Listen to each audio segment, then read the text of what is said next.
Monday, 16 October 2017, 12:56 p.m. Opinion Barbara Cresswell. Why are military exercises being held in local communities?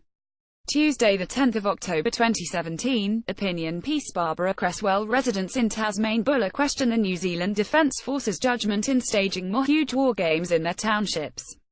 This year's exercise began last week and will continue until mid-November. The military exercise continues Southern Katapo, held in Nelson, Tasmania Bulla Marlborough in 2015. This year, West Coast and Kaikoura districts are included. More than 2,000 troops from New Zealand, the US, UK, Canada, Australia, the Pacific and elsewhere are involved. Some military personnel are embedded in local communities before the exercise begins. During the 2015 exercise, Murchison population 500 was occupied by international military forces for 1 month. While some Murchison residents were comfortable with that, others say it was a stressful ordeal. Parks and sports areas were requisitioned by the military and declared off-limits to locals, while troops conducted armed exercises around the shopping area, on domestic streets, in rural areas and within Kahurangi National Park. One woman said that helicopters buzzed overhead for most of the day, huge military aircraft flew low over our homes, and it was scary waking up to find armed troops running up your street. During one exercise, NZDF invited Murchison residents to volunteer to stage a mock protest against the military. Civilians, including a large number of school students, willingly took part, waving placards and throwing water bombs at troops.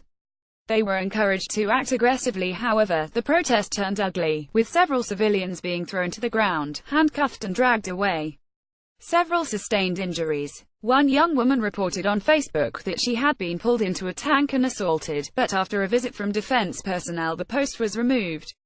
New Zealand Defence Force Director of Joint Exercise Planning Lieutenant Colonel Martin Dransfield later described the fracas as unfortunate and said all attempts would be made to avoid a similar outcome during this year's operation. Others say that is not good enough and that urban wargame exercises should be urgently reviewed, with a public inquiry conducted into the Murchison event. The use of civilian volunteers in wargame activities shows a regrettable lack of judgment on the part of NZDF. Encouraging school students to take part in the exercises is irresponsible.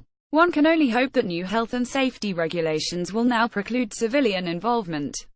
The 2015 war games left an unpleasant taste in some people's mouths. One woman who took part in an actual protest, peacefully standing with other Murchison women opposed to the military's entrance into their town, said the women were manhandled with unnecessary aggression by troops. She says the war games experience has left her with a lingering fear of the military, and a mistrust of the police who worked in tandem with them for the duration of the exercise. If the exercises had been designed solely for humanitarian purposes, support after a natural disaster, such as an earthquake or severe weather event, they would, of course, be welcome, but the exercises are fundamentally designed to quell civil unrest. The war games are based on a fictitious scenario set in a Pacific region called Bikara, which is suffering high unemployment due to a decline in forestry, coal and gold mining and low investor confidence. When the Bikaran government proposes a new economic vision for the region, some Bikarans object and form a resistance movement to oppose it. What worries some locals is that NZDF also say that the exercises could potentially be used either in New Zealand or one of our Pacific neighbours, and it's the admission they could be enacted in New Zealand that gives cause for concern. For one thing, the description of Bikara bears an uncanny resemblance to the southern west coast of New Zealand, where the former government remains eager to implement special economic zones which would allow them to bypass existing regulations in order to speed up the issuance of mining and oil exploration permits. Forest and Bird Chief Executive Kevin Haig said in July that documents released under the Official Information Act indicated that the scope of law and regulation that the government is proposing to suspend, to facilitate these developments, is breathtaking, and with offshore oil drilling also a contentious issue in the region, is it too much of a coincidence that this year's exercise includes a military response to a dispute over offshore oil reserves? New Zealanders are entitled to ask why NZDF specifically pitted protesters against the army during the mock protest. Denigrating protesters by inference sets a dangerous precedent in a country like New Zealand, where the right to free speech and peaceful protest is still considered a civil right and a democratic privilege. And finally, if 5 military helicopters, 6 airlift aircraft, 2 Globemasters and an Orion surveillance aircraft were not enough to worry a small town, many New Zealanders would be concerned to learn that a highly sophisticated RQ-4 Global Hawk drone, remotely operated from the U.S. Air Base in Guam, also took part in the exercise. Its role to capture images of simulated adversary areas of interest. NZ Defence say the drone's visit was in accordance with the New Zealand Search and Surveillance Act of 2012, and that owners of land in the area gave permission for imagery to be taken. This would hardly allay the fears of many New Zealanders likely to be alarmed at the surveillance role the US played in the exercise.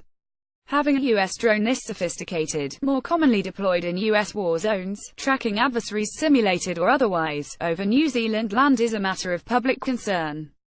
The decision to hold war games in residential settings are a legacy of PM John Key's tenure, and well overdue for review. New Zealanders don't need armed troops running up suburban streets, military helicopters buzzing overhead or school students role-playing for the army. Nor do they need foreign drones in the air or military actors secretly embedded in the communities. It's high time to return military exercises to military bases and to allow local New Zealand communities to get on with their peaceful lives. References, local interviews plus actors will be embedded. http www.stuff.co.nz Nelson Mail News 678329888 Top of the South Defence Force exerciser to test troops response. Resist description of Murchison protests. http www.stuff.co.nz Nelson Mail News 7395728 War Games protest Johns heated in Murchison Forestry, Coal and Gold Minant. www.stuff.co.nz Nelson Mail News 678329888 Top of the South Defence Force exerciser to test troops response. Crisisbeccaratpo.nzdf.mil.na Download SPISC 15 Fact Sheet. Podflow Investor Confidence. http www.nzdf.mil.na Download SPISC 15 Fact Sheet. Lieutenant Colonel Martin Dransfield's quote. http www.stuff.co.nz Nelson Mail News 921159222 Top of the South military exerciser to involve 2000